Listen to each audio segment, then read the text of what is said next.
2025년 6월 8일 위험 점검 시작하도록 하겠습니다. 세 가지 위험이 있는데 트럼프 이슈로 바꾼 게 여기가 간세도 되고요. 지금 LA 폭동 있죠. LA 폭동 이런 것들이 위험 요인이 가능할 것 같고요. 그래서 트럼프와 관련된 이슈들이 시장을 휩쓰고 있습니다. 트럼프랑 연결된 게 또 테슬라가 주가 급락도 발생을 했었고 그런 부분들이 시장에서는 상당히 부정적으로 계속 작용하고 있다라고 보시면 되고요. 트럼프 관련된 이슈들이 시장을 계속 흔들어 수밖에 없다. 왜냐하면 미국의 대통령이니까. 미국의 대통령이 이제 조금은 덜 흔들어 제껴야 되는데 그거를 넘어서서 좀 심하게 흔들어 제끼고 있다라고 보시면 될 것 같고 나스닥이 빠졌다가 그나마 그래도 지난주 금요일 날 다시 또 회복하는 모양새를 보이면서 정고점 공략으로 넘어가고 있다라고 보시면 될 것 같습니다. 전 세계는 금리 인하로 가고 있고요. 그래서 금리 인하가 중단돼 있는 미국이 다시 갱신이 되는 시점에 그 이유가 필요한데 얘가 이제 고용인데 고용이 지금 탄탄하게 나오고 있거든요. 그런 부분이 있고 금리 인상한 일본도 충당금 다 충족했다고 했기 때문에 충분히 금리 인상 가능한 시점이다. 이렇게 보시면 됩니다. 우리나라는 신용위험 제2금융위기 리세션 한 개 기업이 있는데 지금 정부에서 아마 확장적 재정 정책을 펼칠 것 같아요. 그러면 조금 해소가 되는 건데 이 와중에 이제 이거랑 미국이 금리 인하될 때는 부정적 경기가 같이 부딪히는지 아닌지를 확인해야 됩니다. 안 부딪히면은 결국엔 주가는 부양돼서 올라갈 수 있다. 이렇게 보시면 됩니다. CDS는 29에서 28로 바뀌었고요. 위클리가 안 나왔기 때문에 원달러 한 줄만 보면 원화가 가치가 떨어져서 긍정적으로 보시면 되고요. 1350원대, 60원대로 떨어져서 저는 지금 이제 나머지 잔여분이 일부분만 있고요. 1400원대 한번 여기 한번 와가지고 다시 요 구간에서 한번 와가지고 매도 포지션이 약간 들어간 것만 있다라고 보시면 됩니다. 신용위원과 연결했을 때 이 전체적인 고용지표를 한번 보고 가겠습니다. 기사가 신용위원보다는 이 부분이 더 중요한 것 같아서 한번 하는 건데요.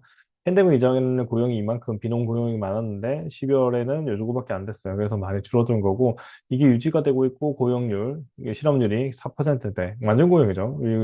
경제학에서는 5% 이하는 완전 고용으로 보고 있기 때문에 실업률이 낮은 상태로 계속 유지되고 있습니다. 그러니까 좋은 일자리가 그냥 중저가 일자리로 바뀌고 있다. 이렇게 봐주시면 되고요. 금리도 지금 낮은 상태다. 그래서 신용 위험에 대해서는 미국은 아직은 괜찮다. 그리고 경기 침체도 조금 그런 상태겠죠. 그러니까 관세가 붙었으면 더 위험했을 건데 그게 이제 넘어가 있는 거고요.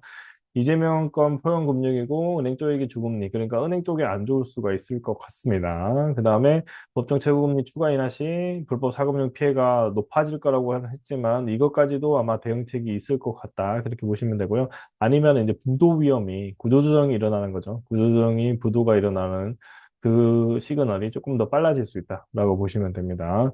그 다음에 유중과 관련돼서는 한계 기업들이 유중을 많이 하고 있죠. 적자인 기업들이 유중을 일어나고 있기 때문에 이게 부정적이지만 지금 확장적 재정 정책을 하게 되면은 결국에는 시장의 경기가 돌 거고, 그러니까 글로벌 경쟁이나 시장과 내수와 연결되어 있는 부분들은 올라갈 수 있을 거고, 저는 장기적으로는 이제 건설업들도 긍정적으로 보고 있다라고 보시면 됩니다. 경기 부양하기 위해서 건설을 많이 썼었고, 그게 이제 영영구리에 조금 놓여 있다라고 보시면 될 것 같습니다. 자, 이제 경기 침체입니다. 경기 침체는 자영 구조조정과 가계대출 공급 관리에 나서야 된다라고 하지만 쉽지가 않고요. 이거는 자발적으로 자영업을 이제 포기하시는 분들이 내려오고 가계대출을 또 축소하는 사람들이 내려오겠지만 결국에는 확장적 재정 정책은 누군가는 돈을 많이 벌 거고 돈을 많이 벌게 되면은 주요 위치에 있는 집값들은 오르게 될 겁니다. 그러니까 그게 집값을 함부로 손댈 수 없는 경제 논리에 맡겨야 되는 거는 경제 논리에 가감하게 맡겨야 된다라고 보시면 될 것 같고요.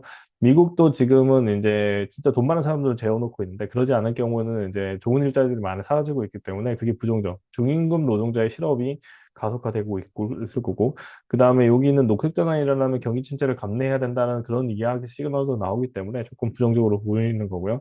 매번 여기에 이제 지표를 보시면은 꾸준히 상승하다가 한 번씩 탕탕 튀죠. 탕탕 튀는 구간이고 지금 요 구간이라고 하면 요 구간이라고 하면 한번 튀어서 오를 수도 있지만 요 구간일 수도 있는 거예요. 이거일 수도 있고 이거일 수도 있습니다. 한 번에 대위험이 왔었기 때문에 요걸로 클러스하게 갈지 아니면은 지금 요 구간으로 왔을지 그걸 한번 생각을 해야 될 거거든요. 저는 이 구간에 조금 더 가깝다 그렇게 보고 있습니다. 그래서 지금은 순환매 장세 그대로 유지하시고 30%까지 현금 확보하는 전략으로 순환매를 계속 하시면 크게 무리 없다라고 보시면 될 거거든요.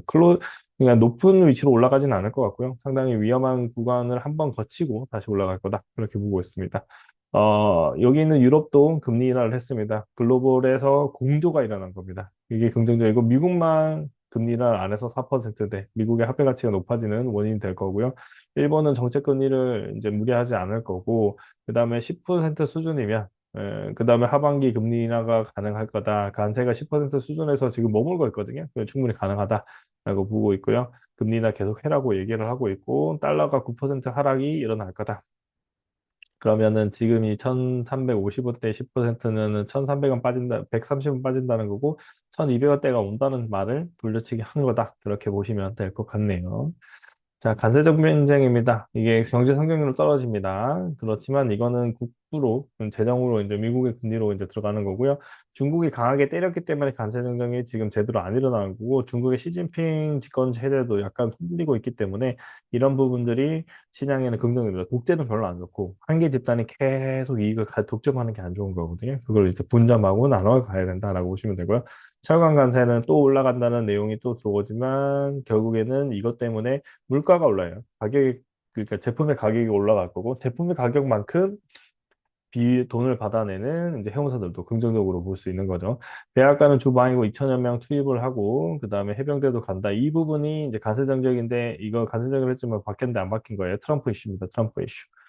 나라에서 군을 동원하는 이런 이슈들이 부정적이라고 보실 수 있고, 여기는 주방이고 왜 도입하느냐면 총을 가진 나라가 미국이기 때문이에요. 그래서 이게 좀 내전으로 확장이 되면 심각해질 수 있는 거다. 지금은 만 빼기만 되는 거고 더 확장될 수 있다는 걸 생각하시면서 시장 대응하고, 미국이 그런 일이 벌어지면 글로벌 전체가 흔들어질 수 있다. 그렇게 보시면서 시장 대응해 주시면 될 것 같습니다. 오늘 위험 점검 여기까지 하고요. 다음 주에 뵙도록 하겠습니다. 감사합니다.